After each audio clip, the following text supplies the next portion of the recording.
Olá, gente, bem-vindo a mais uma aula de Química.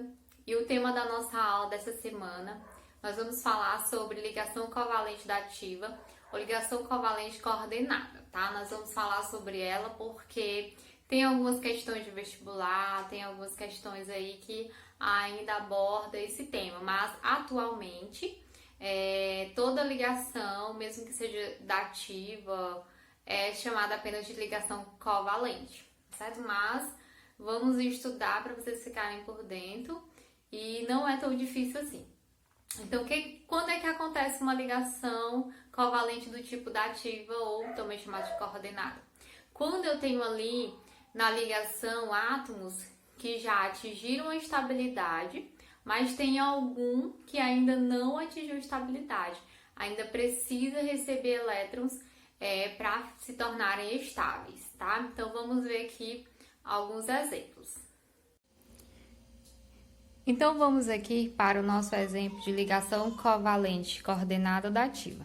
Então, eu tenho aqui a forma molecular do SO2, e aí eu vou encontrar a forma eletrônica e a forma estrutural, e ver quais são as ligações que eles dois fazem. O enxofre é da família 16, ele tem 6 elétrons na camada de valência. O oxigênio também é da família 16, tem 6 elétrons na camada de valência. Os dois são a metade, então eles formam aí uma ligação covalente. Então, vou fazer a ligação entre eles. O enxofre é o que tem menos, né? Então, vai ficar no centro. E aí, eu vou ter os dois oxigênios. Então, eu tenho 1, 2, 3, 4, 5, 6. 1, 2, 3, 4, 5, 6. Ok? Esse aqui, 1, 2, 3, 4, 5, 6. O que eu tenho aqui, ó? Esse enxofre, ele tem 6 elétrons na camada de valência. Para ele ficar estável, ele precisa de 2. Esse oxigênio também precisa de 2. Então, eu vou fazer o compartilhamento de 2 pares, ó. 1, 2. 2 pares compartilhados. Os dois estão estáveis. Mas esse oxigênio aqui ainda não está estável. Ele precisa ainda receber 2 elétrons. Então, o enxofre vai compartilhar os seus 2 elétrons aqui, ó, sozinhos com esse oxigênio. Então, ele vai estar, tipo, doando, só ele vai doar para o oxigênio. Então, eu tenho uma ligação do tipo coordenada dativa. Eu tenho 2 átomos aqui já estáveis, só que na ligação tem um átomo que ainda precisa receber.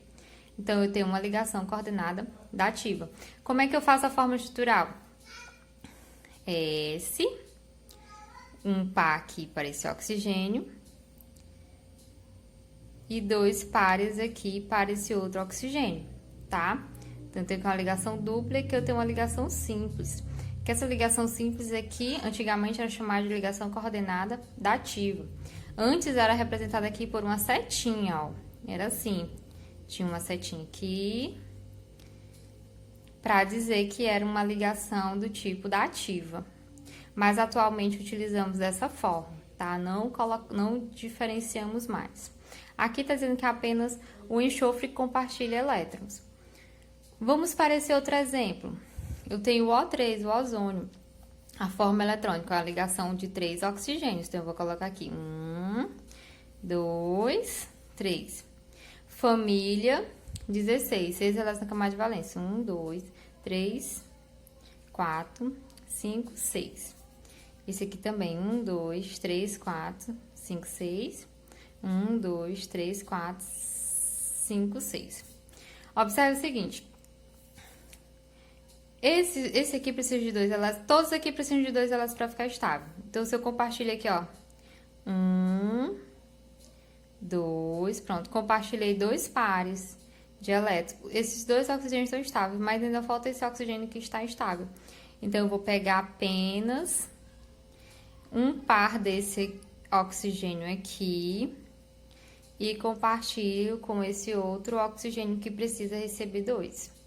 Então, somente esse oxigênio participa do compartilhamento, tá? Então, como seria a forma estrutural? Oxigênio, eu tenho aqui ligada aqui uma ligação coordenada dativa com um oxigênio e 2 ligações aqui com outro oxigênio. Aí, como eu falei, antigamente era representado assim, ó, com uma setinha, para dizer que somente esse oxigênio aqui compartilha elétrons, tá? Então, tem uma ligação dupla e uma dativa. Mas, atualmente, é representado dessa forma. Você observa se tem uma ligação do tipo covalente ou dativa, fazendo aí a forma eletrônica, tá? E você vai observar se tem ou não. No caso, se apenas um faz o compartilhamento. Então, é isso, gente, nossa aula.